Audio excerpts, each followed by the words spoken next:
যারা শুধুমাত্র বাড়িতে কোনো মাস্টার ছাড়া শুধুমাত্র স্কুলের যারা টিচার ছিলেন তাদের বিভিন্ন জায়গা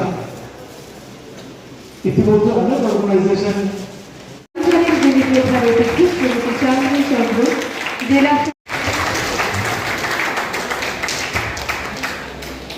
মাধ্যমিক পরীক্ষার যারা কৃতি ছাত্রছাত্রী তাদেরকে আজকের মঞ্চে স্বীকৃতি জানাচ্ছি।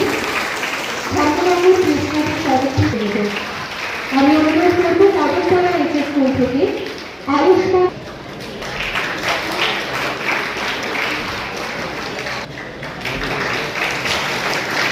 তাকে স্বীকৃতি জানাচ্ছি ধর্মবাবুর প্রেস ক্লাবের তরফে।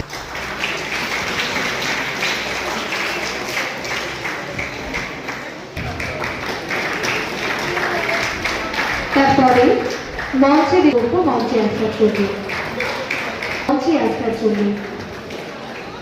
26 আমরা এই কর্মসূচিটি আজ পালন করতে চলেছি। আমি প্রথমেই আমাদের ধর্মনগর প্রেস ক্লাবের তরফ থেকে এবং আমার ব্যক্তিগত তরফ থেকে আমাদের আজকের এই অনুষ্ঠানের সম্মানিত উদ্বোধক জহর চক্রবর্তী মহোদয়, আমাদের সবার প্রিয় ধর্মনগরের বিধায়ক, ওনাকে অনেক অনেক ধন্যবাদ জানাই। পাশাপাশি ধন্যবাদ জানাই আমাদের সবার প্রিয় উত্তরের জেলা শাসক শ্রদ্ধা চান্দ্রিনী চন্দ্রন মহোদয়াকে। ওনারা দুজন প্রতিদিন অত্যন্ত ব্যস্ততার মধ্য দিয়ে সময় কাটান, মানুষের জন্য কাজ করেন। ওনাদের এই ব্যস্ততম সময়ের মধ্য থেকেও সময় বের করে আমাদের এই আয়োজনে আমাদেরকে উৎসাহিত করতে ওনারা যে এসছেন এর জন্য ওনাদেরকেও অনেক অনেক ধন্যবাদ।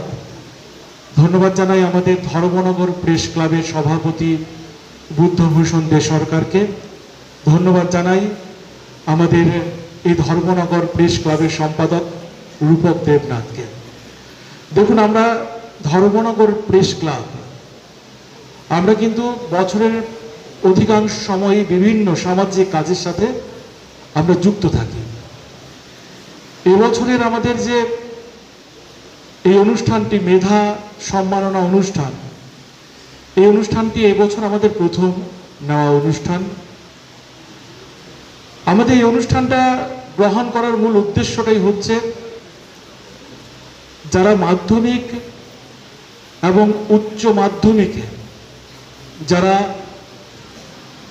খুব ভালো নাম্বার নিয়ে পাশ করেছে অথচ পারিবারিক নানান আর্থিক প্রতিকূলতাকে কাটিয়ে সে সমাজের সাথে লড়াই করে সে ভালো নম্বর পেয়ে তাদেরকেই কিন্তু বাছাই করে আমরা আমাদের সাধ্য মতো কিছু আর্থিক সাহায্য করব তাকে, পাশাপাশি আরো অন্যান্য জিনিস দিয়েও তাদেরকে আমরা সংবর্ধিত করব, সম্মাননা জানাবো। দেখুন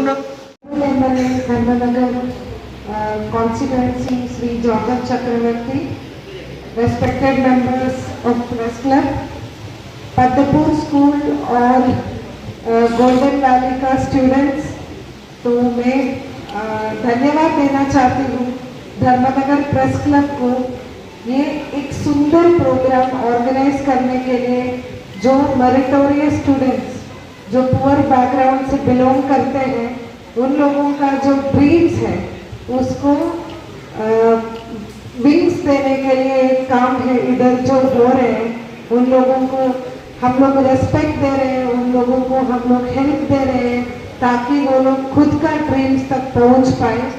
तो ये एक महनीय उद्योग के लिए मैं धर्मनगर प्रेस क्लब को बहुत बहुत बहुत धन्यवाद देती हूँ और इधर मुझे आमंत्रण देने के लिए भी मैं बहुत बहुत आभारी हूँ आप लोगों से। और जो धर्मनगर प्रेस क्लब आगे से ही मैंने देखा है हमारा जो त्रिपुरा में जितना भी प्रेस क्लब है उसमें one of the most active press clubs है धर्मनगर का प्रेस क्लब। सोशल सर्विस को या डेमोक्रेसी का फोर्थ पिलर होके अकाउंटेबिलिटी लाने का काम हो, धर्मनगर प्रेस क्लब हर चीज में आगे ही रहा है। और मैं आशा करूँगी कि जैसे उन्होंने बोला है हमारा टाइम पे ही प्रेस क्लब का कुछ जगह हो और हमारा याद रह जाए आप लोगों का अंदर। मैं भी कामना करूँगी ऐसे होने के लिए और उसके लिए प्रयास भी करूँगी। কিন্তু যে বৃক্ষরোপণ এবং মেধা সম্মাননা উৎসব 2026 এই প্রোগ্রাম অনুষ্ঠিত হচ্ছে আমাদের পদ্মপুর স্কুলের প্রেক্ষাগৃহে। প্রধান অতিথি হিসেবে উপস্থিত রয়েছেন আমাদের উত্তর ত্রিপুরা ডিএম মহোদয়, অত্যন্ত গর্ববোধ ডিএম মহোদয় উপস্থিত রয়েছেন। উপস্থিত আছেন ধর্মনগর প্রেস ক্লাবের সম্মানিত সভাপতি বুদ্ধ সরকার মহোদয়। উপস্থিত রয়েছেন সম্মানিত সম্পাদক উত্তম দেবনাথ মহোদয়। উপস্থিত রয়েছেন এই প্রেস ক্লাবের সম্মানিত সদস্যরা। উপস্থিত হয়েছেন পদ্মপুর এবং গোল্ডেন মিল স্কুলের ছাত্রছাত্রীরা, উপস্থিত শিক্ষক শিক্ষিকাগণ, সবাইকে আমি শ্রদ্ধা, অভিনন্দন এবং নমস্কার জানাই। ধর্মনগর প্রেস ক্লাবের এই লাইফ জার্নি শুরু হয়েছে প্রায় 20 থেকে 25 বছর হয়েছে। ওনারা সততার সঙ্গে, নিষ্ঠার সঙ্গে ওনারা কাজ করে যাচ্ছেন এবং এই কাজের ফলে আজকে ওনারা একটা বিশেষ জায়গা করে নিয়েছেন আমাদের উত্তর ত্রিপুরা তথা ত্রিপুরা রাজ্যের মানুষের কাছে। কারণ ওনারা গণতন্ত্রের চতুর্থ স্তম্ভ এবং সেই জায়গাটা কিন্তু ওনারা ধরে রাখতে সক্ষম হয়েছে। আমাদের সম্মানিত ডিএম ম্যাডাম মহোদয় বলেছেন ওনাদের সম্পর্কে এবং ওনাদের যে একটা দাবি নেই, ঠিক আমি বলবো এটা খুব স্বাভাবিক একটা আবদার, যেটা ধর ওনাদের দেওয়া জন্য ডিএম ম্যাডাম বলেছেন। আমি এই ব্যাপারে সহমত পোষণ করি। ওনাদের একটা ভালো বসার একটা জায়গা প্রয়োজন রয়েছে, তাহলে ওনারা কাজকর্ম সঠিকভাবে পরিচালনা করতে পারবেন। এটা খুব তাড়াতাড়ি যদি হয় তার জন্য আমি সচেষ্ট ভূমিকা গ্রহণ করবো।